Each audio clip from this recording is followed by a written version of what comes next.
Olá, olá, sejam todos bem-vindos a uma live, a minha mais nova live, o mais novo projeto. Vamos se assentando aí todo mundo.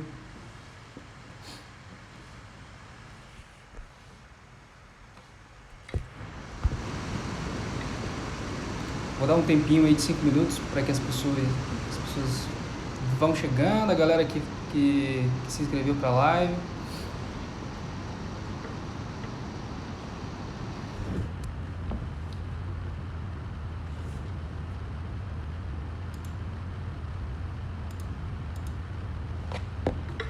Bom, pessoal, essa live eu espero que seja a pior live de todas, né? Para que a gente sempre continue melhorando o processo. Não dá, Leopoldo. Eu tinha esse compromisso já, cara, desde semana passada. Não posso vacilar com a audiência. Eu vou esperar até as 8h05 para a galera ir chegando, ir se assentando, para que a gente possa começar o conteúdo. Vai ser bem legal hoje. Prometo para vocês. Pelo menos o meu melhor eu vou dar, né?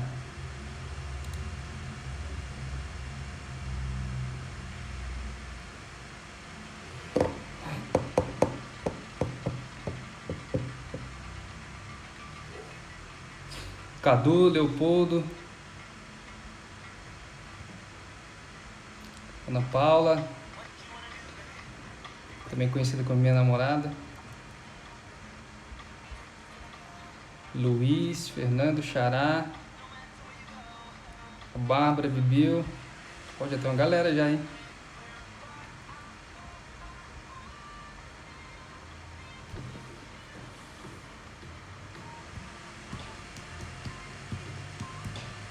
Guguinha, meu irmão.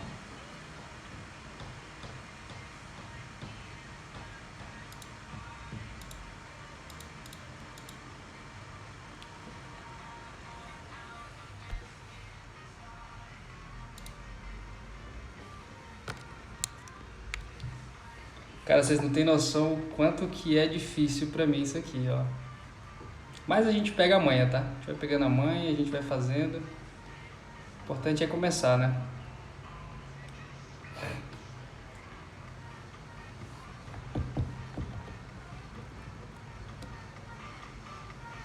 Espera aí mais 2 minutinhos, tá?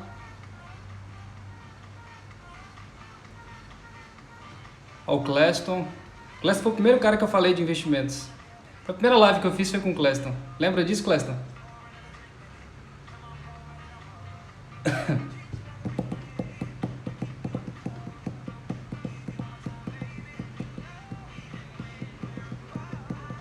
Lucas do O. Olha só, rapaz.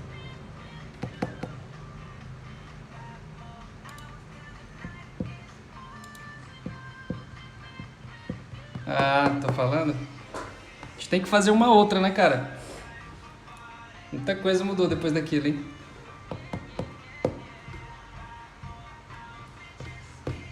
Foi legal, cara. Foi legal. Foi bem legal. Bom, galera, eu não vou esperar não. Eu vou começar logo. Tô doido pra falar aqui. Na hora que eu começar a falar, eu vou desembestar a falar. Deixa eu tirar a música aqui agora. Bom, pessoal, eu queria falar um pouquinho, inicialmente falando um pouco do que é isso que eu tô querendo buscar a fazer hoje, tá? Esse começo hoje. Eu vou iniciar um projeto novo. Eu quero começar a falar... toda semana eu quero falar sobre o tema de investimentos, aí falar vários temas diferentes. De repente eu posso até trazer convidados, pessoas do meu círculo de amizade que também falam sobre isso, que podem também agregar valor. Já deixo o convite aí para quem está me acompanhando, tá? E a ideia é realmente criar um hábito semanal da gente estar falando sobre esse tipo de assunto, para que cada vez mais pessoas possam entender esse universo e possam se beneficiar disso, né? Graças a Deus a gente está vivendo um momento muito bom no Brasil, apesar de tudo que aconteceu aí, tem a questão do coronavírus, enfim, tem essa crise. Porém, o que a gente tem notado é que as pessoas estão cada vez mais interessadas, né? A gente vive um momento muito histórico no Brasil hoje, né? A gente tem um patamar de taxa de juros que a gente nunca viu nenhuma outra oportunidade na história do Brasil. Para vocês terem uma ideia, lá em 1999, a época presidente era FHC e o presidente do Banco Central era o Armínio Fraga, a taxa de juros do Brasil chegou a bater 48% ao ano. Então, assim, a gente nunca ia imaginar que hoje a gente teria uma taxa de juros no patamar que está hoje, atual, né? Que está na casa dos 3%. Então, assim, gente, muita coisa mudou naquele Brasil de 98 para o Brasil de 2020. Então, assim, é muita coisa mesmo que tenha ocorrido e a gente tem notado o interesse das pessoas realmente sobre esse tipo de assunto, né? E o meu trabalho é realmente também quebrar muitos mitos, né? A gente tem aí talvez o principal mito aqui no Brasil, que é de achar que bolsa de valores é uma coisa que só serve para pessoas que já têm muito dinheiro, né? E ao longo dessas lives que a gente for fazendo, eu vou também explicando o porquê do surgimento desse tipo de mito. Tem um embasamento histórico, tem um embasamento real de por que as pessoas acreditam nisso aqui no Brasil, mas aos poucos a gente vai quebrando isso. Isso é uma coisa que já ficou para a história, isso aí não é conversa, isso aí não funciona mais, tá bom? Então aqui, só falando um pouco os inicialmente, informativos iniciais meus, tá? De uma série, né? Isso aqui vai ser a primeira live de uma série de lives semanais que eu pretendo fazer, no intuito realmente de produzir conteúdo aqui em larga escala por um tempo indefinido, para que a gente possa falar cada vez mais sobre esse assunto, para que vocês, enquanto pessoas que me acompanham aqui no Instagram, possam se beneficiar desse trabalho, tá? Hoje, o tema que eu tinha escolhido é um tema que está muito em voga, muitas pessoas falam sobre isso, muitas pessoas estão discutindo sobre isso, e é uma coisa que talvez chama mais atenção nesse universo dos investimentos, né? Como investir em bolsa de valores vai ser o tema dessa live de hoje, tá?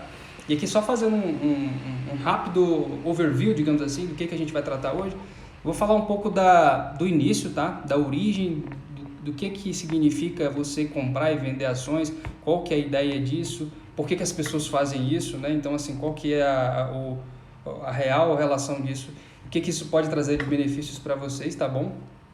Depois eu vou falar um pouco como investir de fato, e aí eu vou entrar em aspectos um pouco mais técnicos, que a princípio vai parecer difícil, mas depois vocês vão ver que não tem nada de complicado.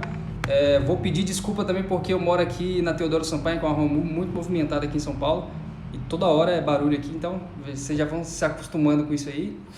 E por fim, eu quero falar algumas considerações finais, né? Falar um pouco do que a gente pode agregar enquanto investidores, né? Enquanto todas essas informações que eu for falar aqui, o que de fato faz sentido, né? Por que faz sentido, tá bom?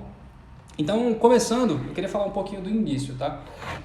Eu queria falar um pouquinho da origem de todos esses termos históricos, né? Então, assim, eu sou um cara que eu sou muito interessado no estudo do passado, né? Para entender a história, porque uma vez que a gente consegue entender os aspectos históricos que nos levaram até hoje, né? Seja em qualquer campo de atuação, seja na economia, seja nos investimentos, seja na engenharia, seja em qualquer campo, psicologia, é sempre legal você entender o contexto histórico para você de fato entender onde você está hoje, né?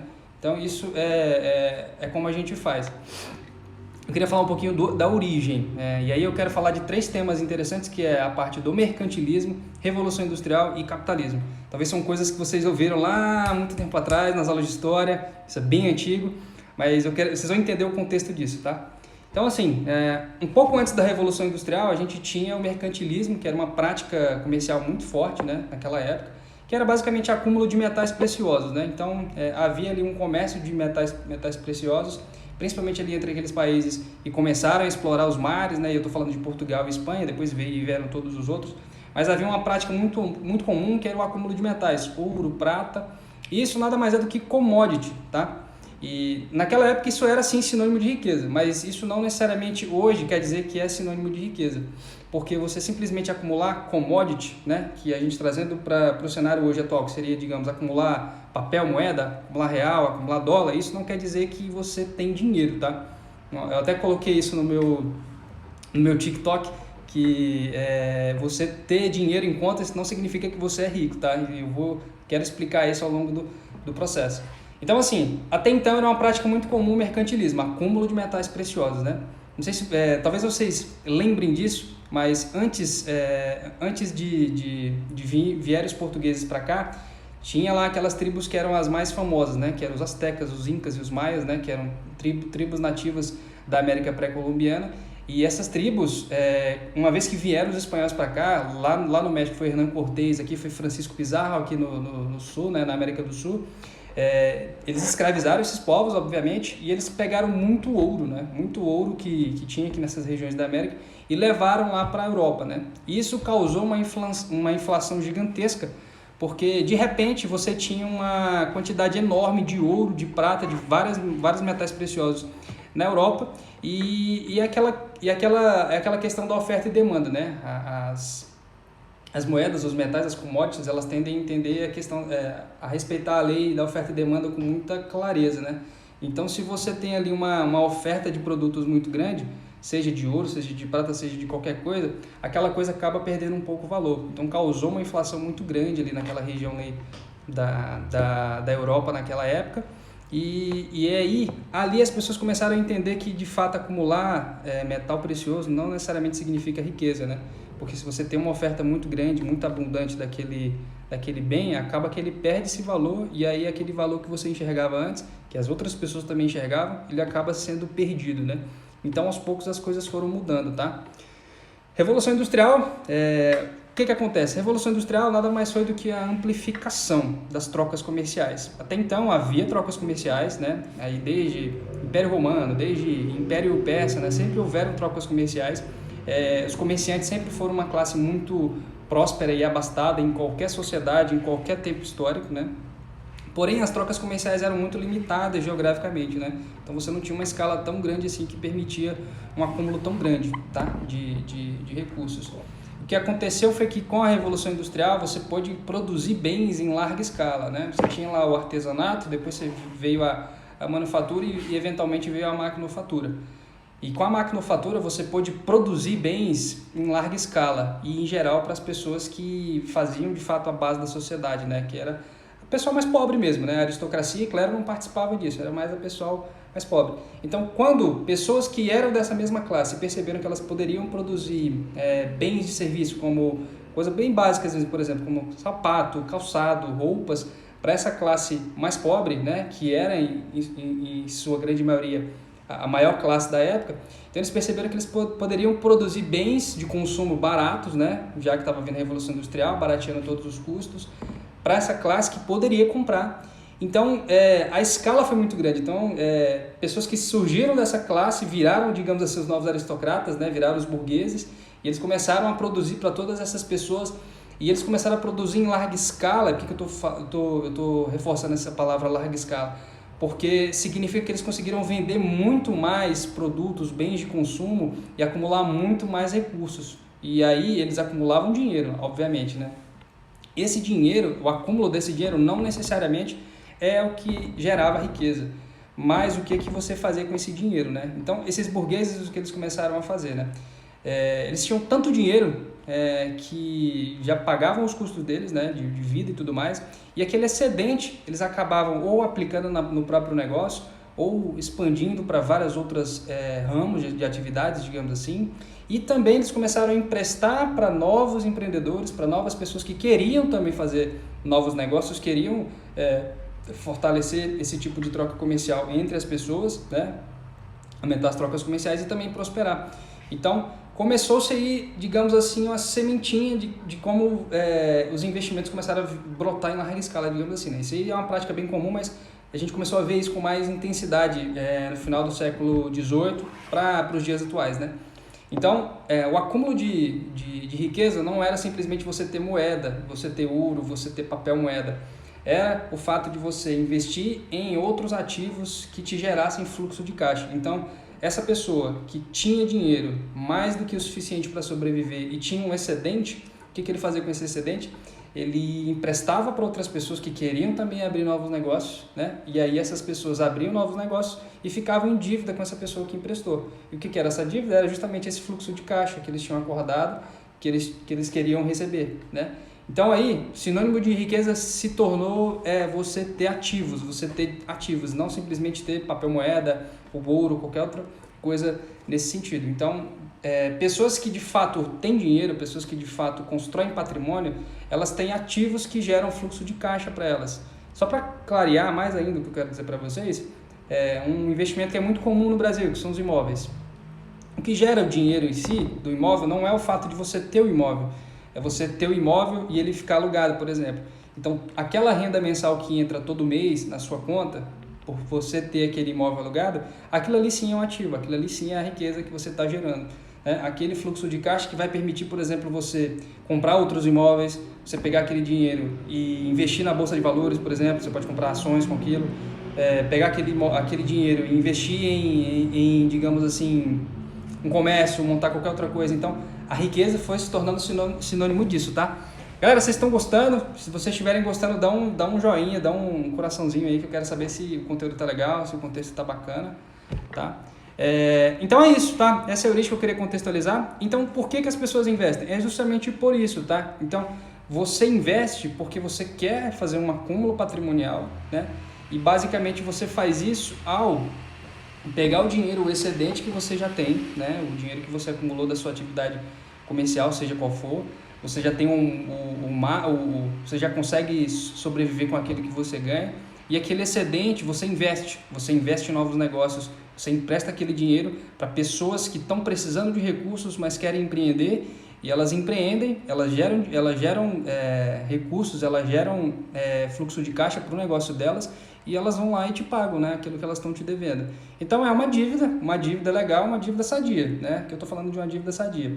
Então, o que é a Bolsa de Valores? Aí, agora trazendo para o contexto até mais recente nosso, né? Bolsa de Valores nada mais é do que um balcão, onde você negocia, onde você faz negociação entre compradores e vendedores.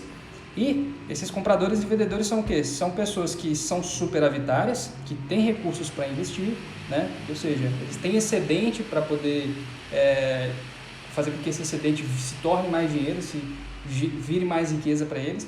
Empresta para pessoas deficitárias que estão precisando de recursos e querem investir e querem alavancar seus negócios, mas não tem condição, né? Não tem o dinheiro naquele momento, naquele tempo específico, né? Então, o superavitário empresta para o deficitário abre um negócio, prospera, e com o dinheiro que ele vai ganhar com aquele negócio, ele paga o superavitário. Então, você vira um círculo virtuoso, né, nesse aspecto. E é tão legal, isso basicamente é o capitalismo raiz, o capitalismo como a gente conhece, né? Não é nada daquele papo, digamos assim, mais revolucionário que as pessoas falam, que, nossa, é uma coisa que destrói, enfim, não sei o quê. O capitalismo é simplesmente trocas comerciais em larga escala, né? Ele começa aqui na base, né? Você resolvendo problemas, obviamente, né? Então, capitalistas resolvem problemas, fornecem soluções para as pessoas que precisam de algum problema serem resolvidos. E ele começa aqui na base, pessoas que precisam de calçado para utilizar, precisam de roupa, de vestuário, até pessoas que precisam de automóveis, até pessoas que precisam de avião para poder viajar de país em país, até ônibus espacial, né? Então, assim, o aspecto tecnológico ele vai sempre evoluindo, né? São cadeias que vão aumentando até chegar lá no investimento em foguete para levar o homem a Marte, né? Então, isso é o capitalismo, é você resolver problemas, né? Em larga escala. E as pessoas que entendem esse mecanismo, entendem esse processo, eles enriquecem. É isso que acontece. E é legal falar isso porque pessoas ricas, elas não têm dinheiro. Essa é a verdade. Elas têm ativos. Então, se você for pegar lá os 5 homens mais ricos do mundo, né? Você tem lá o Jeff Bezos em primeiro, você tem o Bill Gates em segundo, você tem o Bernard Arnault, que é o dono da L'Oréal, daquelas companhias de cosmética e tudo mais, que é um francês. Depois você tem o Warren Buffett, que é um investidor. O quinto, se não me engano, é o Mark Zuckerberg, dono do Facebook. Então, esses 5 homens são os homens mais ricos do mundo. Eles não têm... A riqueza deles não é o dinheiro que eles têm em caixa. Não é o caixa deles, né? Não é o dinheiro que eles têm em conta. São os negócios que eles possuem, né? No caso do Jeff Bezos, as ações que ele tem da Amazon, do Washington Post, que é um jornal que ele tem, da Blue Origin, que é uma empresa que ele tem de foguete, né? Então, assim, todos esses homens, eles não têm dinheiro em caixa. Não é o dinheiro em caixa deles que faz eles serem ricos, são os negócios que eles possuem, os ativos que eles possuem, né? Então, isso é o conceito de riqueza em termos atuais, digamos assim. E a Bolsa de Valores nada mais é do que esse mecanismo que permite pessoas que têm dinheiro emprestarem recurso para pessoas que não têm dinheiro, essas pessoas que não têm dinheiro abrirem seus negócios, investirem nos negócios que elas já possuem, né? Gerarem mais recursos, gerarem mais renda daquelas atividades que elas possuem, que por sua vez vão pagar aqueles que emprestaram lá inicialmente, né? Há uma taxa pré-acordada. Então, isso é o mecanismo de bolsa de valores, essa transmissão de recursos para pessoas que têm dinheiro, superavitárias, para pessoas que precisam de dinheiro para abrir seus negócios, são as deficitárias. E esse mecanismo, ele vai aumentando, né? Ele está aqui na base, resolvendo problemas mais básicos até problemas mais complexos, né? Eu dei o exemplo aqui, você comprar um sapato, você precisar de um sapato para poder andar na rua, até o cara que precisa de um foguete para levar o homem a Marte, tá? Então, basicamente é isso que é o princípio da Bolsa de Valores. E um mercado, é um balcão organizado. E o primeiro relato histórico que a gente tem de negociações de bolsa é do final do século XV, XVI até o início do século XVII, que foi na Holanda, quando se começou a negociar contratos futuros de tulipas, né? E aí começou ali naquela época mais ou menos. Foi o primeiro registro histórico, digamos assim, que a gente tem de uma negociação em bolsa de valores, até chegar ali nos Estados Unidos, né? Mais ou menos em 1825, foi quando eles de fato fundaram a New York Stock Exchange, que é a atual bolsa de valores americana. E de 1870 para cá ela foi se tornando cada vez mais forte e hoje é a bolsa mais relevante do mundo, né? Que é a Bolsa de Valores de Nova York. E uma curiosidade também é que nos Estados Unidos não existe só uma bolsa. Aqui no Brasil a gente tem só uma, que é a B3, mas lá a gente tem várias. E aí cada bolsa tem uma finalidade. Você tem a Bolsa de Chicago também, que é muito famosa. Você tem a Bolsa de Valores de Nova York. Você tem também a Nasdaq, que é uma empresa separada, é uma bolsa também mais separada, mas é mais focada em tecnologia. Então lá é até mais espalhada assim, né? E cada país, digamos assim, cada estado americano, eles também possuem ali uma bolsa específica, claro, dentro do microcosmo deles a importância, né, não chega a ter uma importância tão relevante assim internacionalmente, mas cada estado americano tem uma bolsa ali que permite fazer negociação de ativos, né? E aí a realidade de cada estado, cada estado tem uma realidade específica para o tipo de produto que eles costumam negociar ali, né?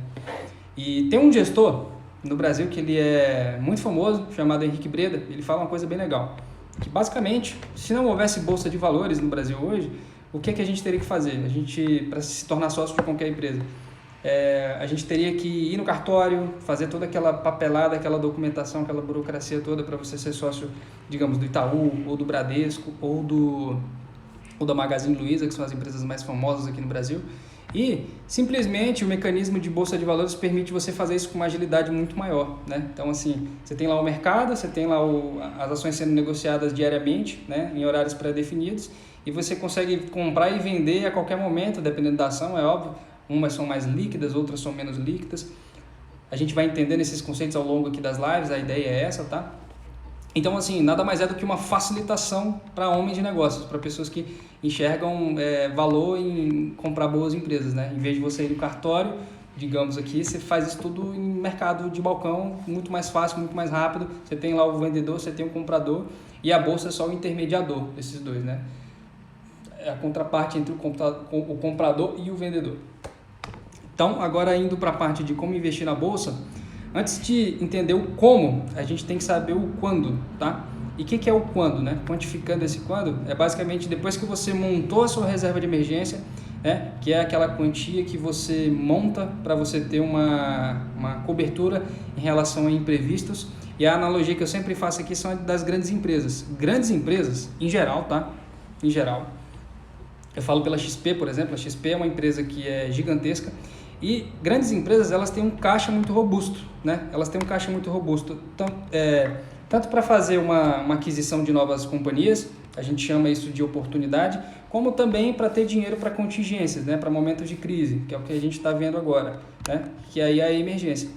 O que a gente está notando no Brasil, por exemplo, é que muitas empresas vão quebrar não é porque está faltando cliente, não é porque não está lucrando, né? É isso também, obviamente, mas o principal fator é o fluxo de caixa. As empresas não têm caixa para que seus negócios girem, né? Faça aquele giro para que elas tenham recursos para pagar suas contas mais corriqueiras, né? Mais fixas, digamos assim.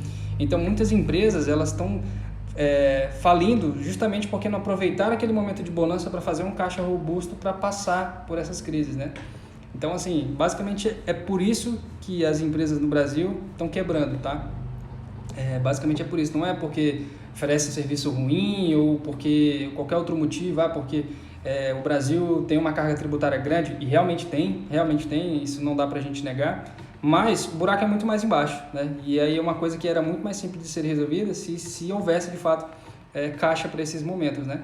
Então, é a analogia que a gente faz. Em termos de empresa, é você se olhar também, você enquanto indivíduo, se você ainda não é casado, mas se você for casado enquanto família, se olhar como uma empresa, né? Então, você tem que ter recursos para tanto poder fazer novas aquisições.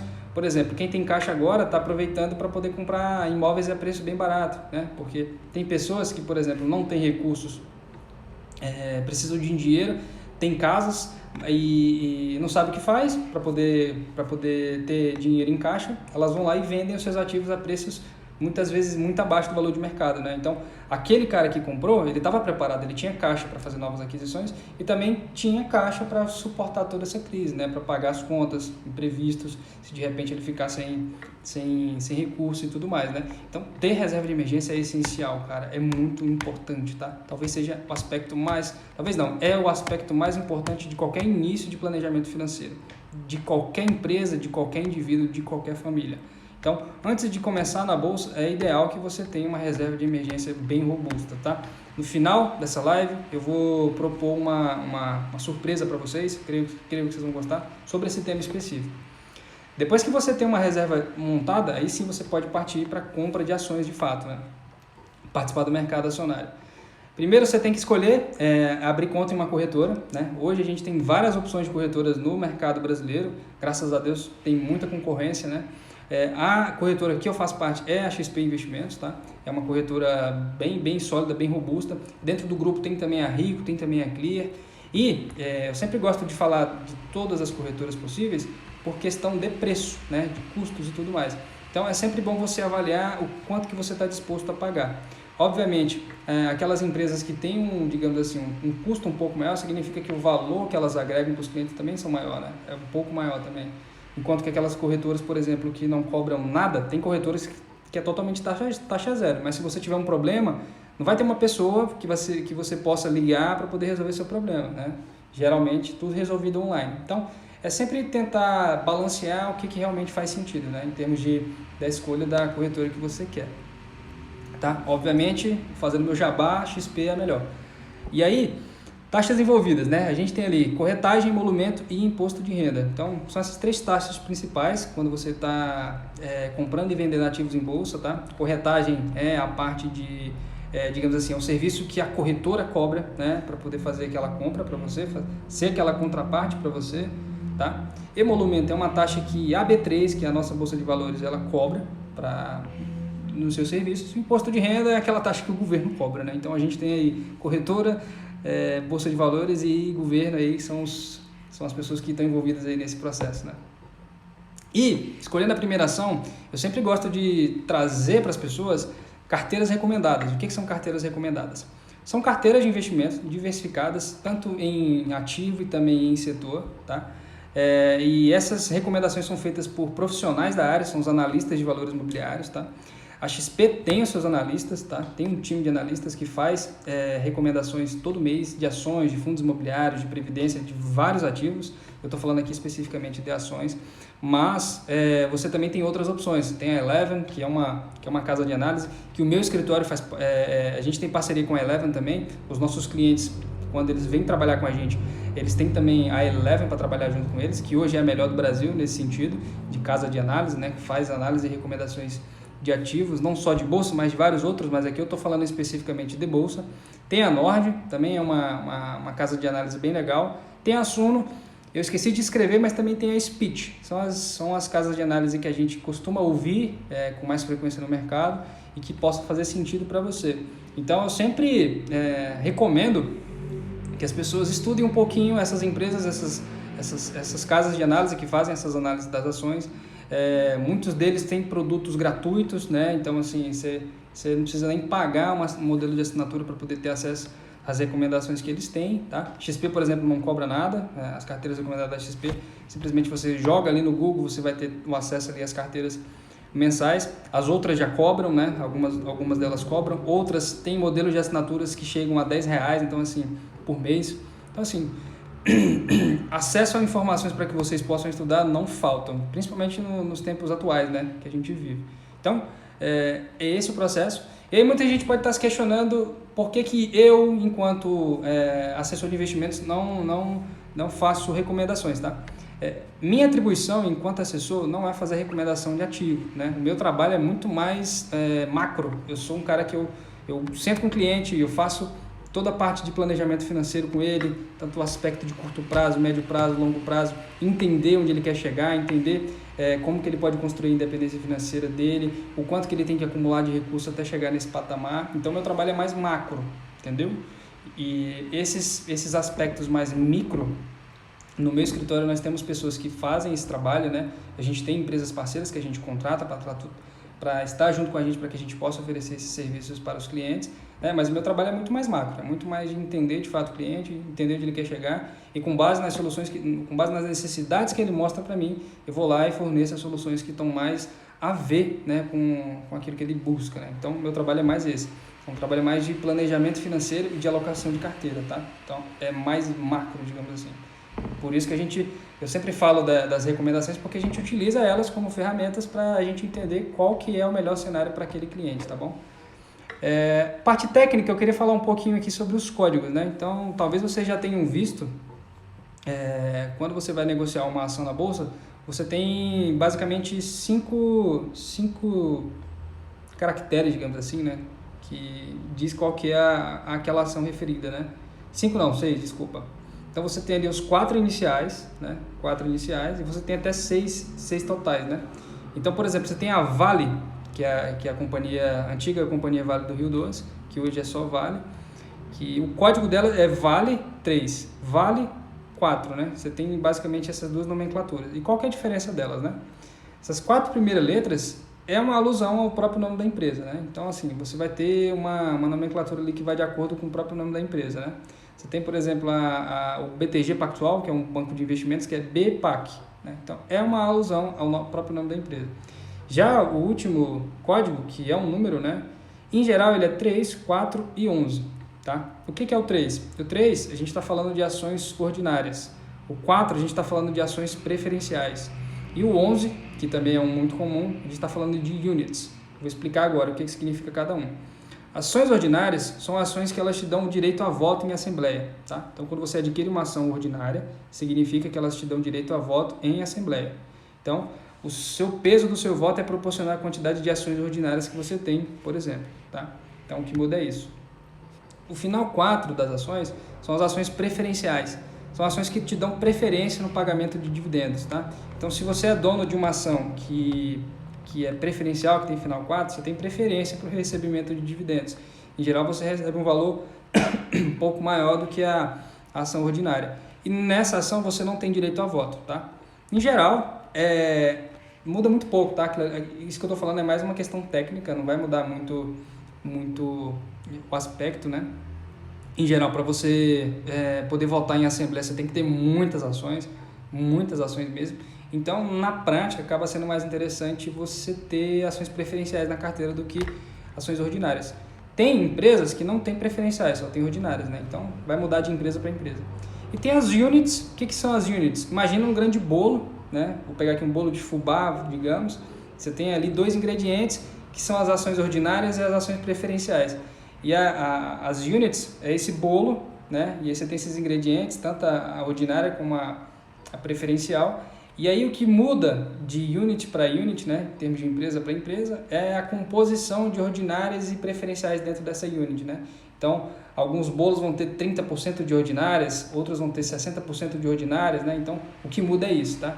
É um pacote, você pega ali tanto preferenciais como ordinárias, empacota, você tem a unit. E o espaço que você faz essas negociações de compra e de venda, você pode fazer hoje por meio de um home broker, tá? Um home broker nada mais é do que uma tela eletrônica, você pode fazer na sua casa ou no seu celular, onde você vai fazer a negociação de ações, tanto de compra como de venda, tá?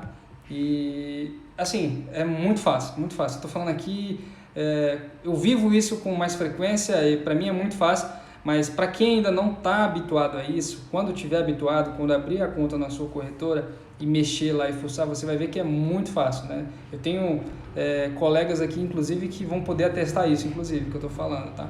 Então, basicamente é isso. Home broker é essa tela onde você faz as negociações. No passado, num passado não tão distante assim, essas negociações eram feitas por um broker, tá? Que era um profissional, uma pessoa que fazia essa intermediação para você, né? Ela era aquele cara que trabalhava junto à corretora que fazia essas negociações, todas as negociações basicamente, né? Tipo ações, aquela coisa toda, né? Hoje ainda tem esses profissionais brokers, mas eles são mais focados em operações mais complexas, digamos assim, né? O trabalho deles é muito mais complexo. Existem ainda certas negociações que são mais arrojadas, digamos assim, que envolvem mercados internacionais, que se faz necessário ainda ter esses profissionais ainda atuando, e esses profissionais são muito importantes para o mercado financeiro também. E aí, home broker é só uma alusão, você pode fazer isso em casa, sozinho, totalmente tranquilo, né? E aqui, indo para os finalmente, as considerações finais, tá? Duas coisas que eu queria dizer: a importância da diversificação e se atentar ao seu perfil de investidor. Então, tem uma frase que é muito comum, vocês já devem ter ouvido, e ela não vale só para o mercado financeiro, mas vale para a vida como um todo, né? Para todos os aspectos. A importância da diversificação. Você não pode colocar todos os ovos na mesma cesta, né? Então, quando você está começando no mercado acionário, a ideia é que você diversifique ao máximo, principalmente se você é uma pessoa que nunca teve contato com isso, e também se você é uma pessoa que anda extremamente ocupada com a sua vida e não tem tempo para ficar... Ter tempo tem, mas não tem tanto tempo assim para ficar dedicado ao mercado, né? Então, a importância de você diversificar sempre.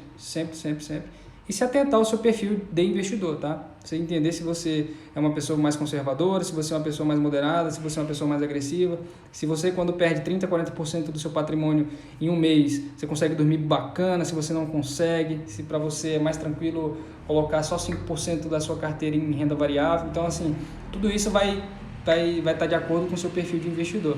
E lembrando que a parte de renda variável, que envolve ações, é só uma pequena parte, uma parcela da grande pizza, que é o patrimônio que você tem, né? Que você tem alocado e investido, né? Então, você sempre tem que fazer um trabalho de diversificação, não só na estratégia, né, de renda variável, mas também um trabalho de diversificação na estratégia macro, né?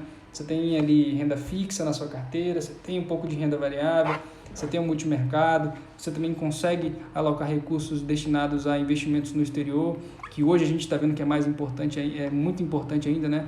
Diversificar em termos de países, não só diversificar em estratégias aqui no Brasil, mas ter dinheiro também lá fora, isso é importantíssimo, tá? A gente está falando aí da moeda mais sólida do mundo, que é o dólar, a gente está falando da moeda que envolve 90% das transações internacionais, então sim, é uma moeda que a gente tem que estar alocado, pode não ser necessariamente comprando o dólar, mas você tem que estar exposto a ativos que estão expostos a esse risco, a essa variação cambial do dólar, né? Então, não ser afoito, não ser afobado, digamos assim, né? Então, assim, entender de fato até que ponto você consegue ir, até que ponto você consegue se expor a determinados riscos, até que ponto você não fica tão mal assim em relação àquela carteira que você escolhe. E aí, reiterando, tem pessoas que, poxa, praticamente 100% do patrimônio dela é renda variável, né? 100% do patrimônio dela é ações, ela está perfeitamente tranquila com isso. Outras já não conseguem ficar perfeitamente tranquilas com isso. Então, isso muitas vezes não tem a ver nem com o nível de conhecimento em si que a pessoa tem. Tem muito a ver com a própria psicologia dela interna, né? O que o coração dela fala, tá? Então, pessoal, isso é o que eu queria falar para vocês, tá? Eu vou abrir aqui, se tiver, claro, eu vou abrir para pergunta aqui, vocês podem mandar perguntas agora, se vocês tiverem alguma, eu aproveito e já tiro aqui ao vivo. Se vocês não quiserem tirar agora também, de repente estão envergonhados, eu não sei, ainda estão me conhecendo, fiquem tranquilos, eu vou deixar aberto também para vocês fazerem perguntas depois da live, tem uma caixinha que já está aberta no meu Instagram, então vocês podem fazer perguntas lá também, eu sempre respondo, estou respondendo todas praticamente, na verdade eu estou respondendo todas, não faltei de responder nenhuma.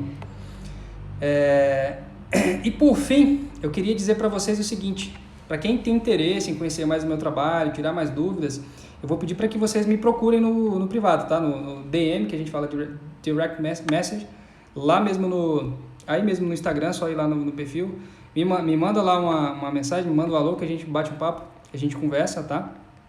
E além disso, tem um outro detalhe também que eu queria falar com vocês, para vocês verem novamente e compartilharem essa live, tá? Que vai ser uma live, um projeto que eu quero fazer toda semana. A minha ideia é ter pelo menos 50, 100 lives aí ao longo do tempo aí, realmente um projeto que eu estou visando a longo prazo, para que as pessoas possam estar acompanhando acompanhando e entendendo esse mercado, que ele é tão interessante, tão rico e vale muito a pena para qualquer pessoa, qualquer investidor, seja aquele que já está perto da aposentadoria, seja aquele que está começando a construir seu patrimônio. É interessante você conhecer esse tema e ficar antenado em relação a isso. Eu vou subir essa live aqui que eu estou gravando agora no YouTube e lá vai ter um bônus também, tá? Eu vou fazer um bônus um bônus assim de estreia desse novo projeto que eu estou fazendo. Um bônus que é um e-book explicando o passo a passo de como montar a sua reserva de emergência, tá? Eu vou deixar disponível a partir de amanhã, tá? Pedir paciência para vocês, não sejam tão ansiosos, vai estar disponível amanhã e aí eu vou estar divulgando aqui mesmo no meu Instagram, tá bom? Então, novamente reforçando, vi que ninguém, acho que talvez ficaram com vergonha de perguntarem, não tem problema, podem perguntar lá na caixinha e também podem ir lá no privado também falarem comigo que eu vou estar respondendo vocês agora, tá bom? Gente, muito obrigado mesmo, aqui são 10 pessoas, estou muito feliz, se tivesse só uma eu já estava, realmente eu estava felizaço, fiquei preocupado de não ter ninguém nessa live, mas tem 10, então assim, tá maravilhoso isso, eu tô muito feliz de começar esse projeto. E dizer para vocês que essa vai ser a pior live da história, porque a ideia é que sempre melhore o processo, cada semana o processo vai melhorando, tá bom? E eu queria mandar um beijão para vocês, um abraço, e vocês estão fazendo parte dessa história, vocês vão aparecer ali a partir de agora aí. Esquenta não, viu, Carla? Vai acompanhando aí, você vai aprendendo aos poucos aí, tá no lugar certo para aprender, viu? Então assim, gente, muito obrigado aí pela presença de vocês, estou muito feliz e vamos embora, vamos fazendo o nosso trabalho. Espero que vocês tenham gostado. Maiores informações eu vou postando depois daqui, tá bom? Um abraço, até mais.